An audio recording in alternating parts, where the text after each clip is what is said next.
हे बघा आमची मेथी आलेली जळून गेली या उन्हानं. आमच्या आईनं लावली ती कसली कष्टानं इथं खांदून हे सगळं पाक जळलं. काय करावं लागेल याला आता काय कळलं नाही मला तर बाबा नियोजन.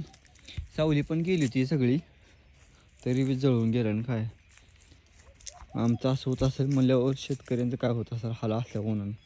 पाणी देते काय बी देते तरी पाकच जळले. काय राहिलं नाही विषय आहे का. काय करावं लागेल याला थोडं कोणी सांगितलं तर बरं होईल. तेवढाच एखादा उपाय वगैरे काय करता येईल मला. आळू चांगली आली बघा फक्त इथं. आळूला ह्या किचनचं आमचं पाणी असतं त्याच्यामुळं आळू तेवढी आली घनदाट हिरवी गारली की. मेथी गेली जळून. आळू छान आली आहे. इथे एक लिंबोणीचं झाड असतंय. हे लिंबोणीचं झाड घे नाही सारखे जळून जातंय बिचारं. इथं पाणी असून पण असं व्हायला लागलं. खडका जरा नसल्यामुळे व्हायला काय बहुतेक तसं. पेरू मात्र नाचखुळं आले तर शेपाशी पेरू आहे ह्याला एवढं मिळत बघा. आता शेवग्या शेंगा खाऊन खाऊन काटाळा आली. एवढ्या शेवग्या शेंगायच्या बाबा बाबा काय विचारू नका.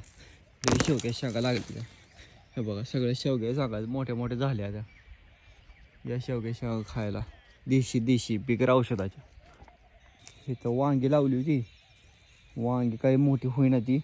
या उन्हानं सगळं वाटू व्हायले. मिरच्या बी येणार त्या काय बी येणार त्या. काहीतरी याला उपाय करावा लागते. माती पण हा एवढी टाकली किती माती टाकली बघा 5-6 इंच माती टाकली तरी पण माळवच येणार. इकडं पण काहीतरी लावलं इकडचं बी गवारी वगैरे काही येणार. ऊनच तसलं बेकार पडायला लागलं तर काय करावं आपण तर आता.